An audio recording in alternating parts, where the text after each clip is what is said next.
What's up guys, it's Nimbus Reviews here. To start things off, I just want to say that this chapter 1001, is amazing, and I'm finally back to doing weekly reviews. The last chapter I did a review on was towards the end of Oden's flashback. I think right before he went back to Wano for good, so it was a while ago, but I'll be doing him back for good for now. And I also want to say that Wano has been incredible up to this point. I've really enjoyed every aspect from Act 1, 2, and now 3, and soon probably 4. I've really enjoyed all of it. It's been amazing. It's really shaping up to be one of the best arcs in the series. With all that out of the way, let's jump right into discussing the chapter. Also, before I talk about the chapter, I just want to say I haven't read the official yet. I'm going to read it today because it comes out later today, and probably do a more discussion style video about it rather than a review. But right now, with just the unofficial scans, I'll do a review.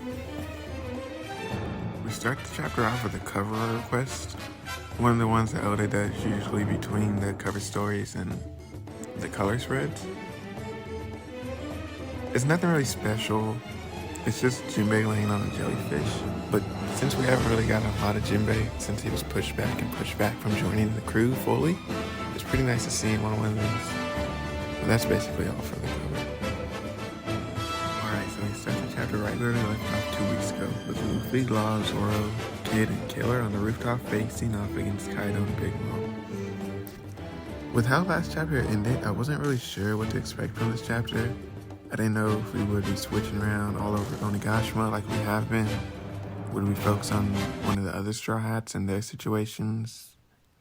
Would we get more with Yamato and their flashback with Ace, or just them explaining stuff? Or would we stay on the rooftop?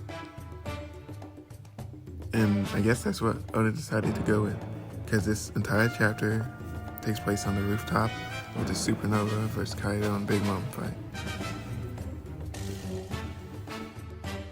After Kaido gets back up, he confirms through inner monologue that Luffy's new technique, Red Rock, did in fact damage him, even if only by a little.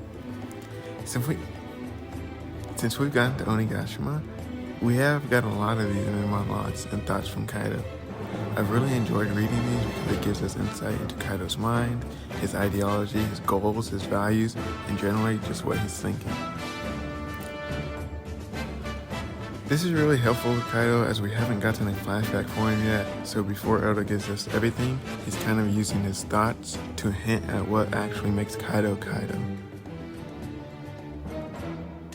I plan on making a video on him and his infatuation with death, but I think I'll have to wait until we get a proper flashback for him to make an in-depth discussion on the topic. I think we'll get it soon, at least. I think we'll get it at the end of Act 3 or the beginning of Act 4, so be on the lookout for the video because I'm already working on it. I'll just have to wait to get more information. After Luffy lands his Red Rock on Kaido, everyone around is shocked, including Big Mom and Kaido himself. Zoro and Kid make a comment on the Ryuo that Luffy used with that attack, and it honestly surprised me of how shocked they were, because Kid has always been portrayed to be around the same level as Luffy in terms of power. But if he doesn't even kind of understand Ryuo, then I don't think they can be that close.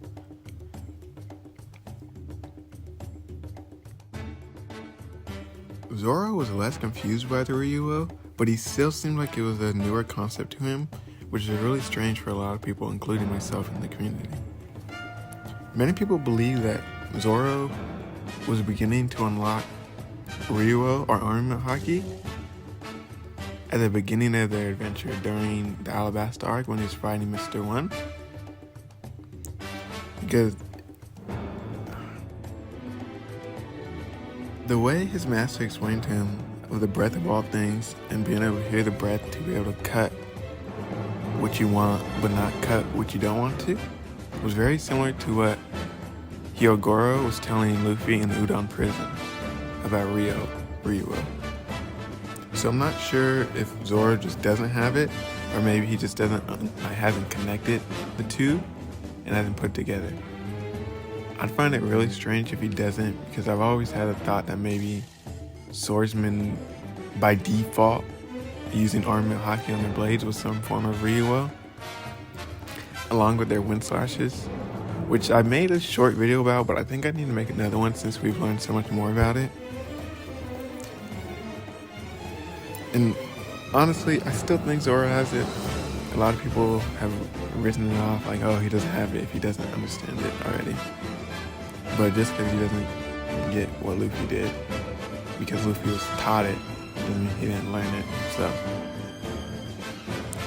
also, Luffy might just be using a more advanced form that Zoro hasn't seen, because as far as we know, we haven't seen any swordsmen use the form that Rayleigh and Luffy have used to break the collars around their neck. But yeah, that's basically it for that part for me. Now on to the most interesting part of the chapter, the part everyone has been talking about. The panel with the silhouettes of Rocks, Roger, Whitebeard, Odin, and Shanks behind Luffy as he fearlessly faces Kaido. Kaido wonders if Luffy damaging him is his declaration that he is as great as those who were able to damage him before. This panel was so amazing, and it shows how much Luffy has grown from just a boy in a barrel with a dream to a man who's being compared to the greats of the past such as Roger and Whitebeard. A lot of the discussion around this chapter is about who was included in this panel, but I don't really think it's that complicated, as it mostly just shows who Kaido considers great and what he values in life. 4 of these people are already dead and have had a very impactful deaths that changed history. And there's also Shanks, but I think he's just there as a testament to his strength. I think the 4 that were included who are dead are there because Kaido respects their dead. Kaido said to the Scabbards when he was fighting them that a man becomes perfect with death. You can't be finished until you die. Like, your story isn't complete till you die, and that's what completes it. Like, that's what makes it perfect. But Kaido hasn't been able to do that. When Whitebeard died, he was like, oh, even old Whitebeard was able to do it. And he was honestly angry. As much as he tried, Kaido can't die. Nobody's been able to kill him. And I think that's one thing he respects the most. Because even with the Scabbards, with them facing off against Kaido and they were about to die, he started to gain respect for them. So I don't think it matters how strong you are, if you were able to damage him. I think as long as he respects you, then you can be included in this panel. I just like how much Oda has been showing of Kaido since we got to Onigashima, because we still haven't gotten the flashback like I said earlier. But he's been able to show us so much of like his values with just what he's been thinking.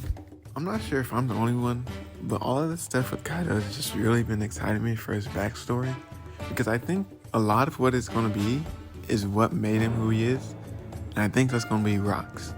I think since he was such a young person, like a young pirate on Rocks' crew, I think Rocks' ideologies, at least to some extent, were pushed onto him. I think maybe Rocks, he wanted to be impactful, he wanted to make a great impact on history, and it'd be really cool if he wasn't able to, because the world government was able to silence his death and his impact, because he knew a lot of the stuff about the world history, because he would study like taboo subjects, they said, which is really interesting because that also reminds me of Blackbeard. So I'm thinking maybe Rocks is kind of like, you put Blackbeard and Kaido together, and there's that kind of person. And honestly, for the rest of the chapter, it's really just fun stuff. You get to see the Supernova face off against both the Yonko in fun, in new ways. We see Zoro use a new move he learned from Kinemon, or at least stole from Kinemon, I'm not sure. But now he's able to use the Foxfire style and cut fire. And then we finally got him put his bandana on. And it's been forever, because we haven't seen him with the bandana on since he was fighting Pika and Dressrosa. Even then, I don't think he was that serious. We're able to see Luffy and Kid interact a lot more in this chapter. And honestly, it's just fun. It's really cool seeing them mess around and all of them. And Luffy baited them into taking a shot from Big Mom, because he said they would be like wussies if they moved. So they all just tanked it. Zoro got mad at it, but it was funny. And we also see a Zoro and Killer interaction, because Zoro was able to recognize who it was. Like, he recognized that Kamzo the Manslayer was Killer because of his laugh. It was very distinct. So that was cool. And that spawned a lot of discussion because Killer said if he had his Punishers, his spinning sights on his arm, they would have been a different story. So a lot of people are thinking maybe it would have been more even if he did have that. I'm not too sure, but it was at least interesting and fun to see. And also, we were able to see Kid's punk rotten in full view, because last time we saw it was cut off. But basically, it's just a giant mech he puts around his body. And not even a mech, because it's not mechanical, he just has metal around his body. It's cool, I guess, but I think I would much rather have Kid fighting with a smaller amount of metal and more precise. Because I really like his design, and it kind of gets ruined being covered with metal, and it's not that cool to watch or look at. Plus, I assume it's pretty complicated to draw all those metal pieces around somebody, especially in the fight scene. So, we'll see, but I'm not really hyped about it, even though Kid is one of my favorite characters. So the chapter ends with a face-off between all of them in like Gear 4 and the punk rotten. Zoro with his bandana on, everyone just ready to fight. Kaido in his dragon form, and Big Mom on Zeus with Prometheus in the sky. But there's not really much more for me to talk about that hasn't been talked about in depth already, or any new ideas that I could bring.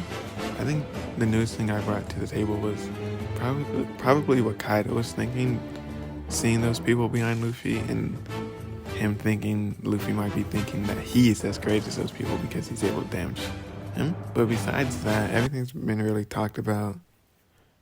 So I think I'll call that it for this video. I do have a few videos planned.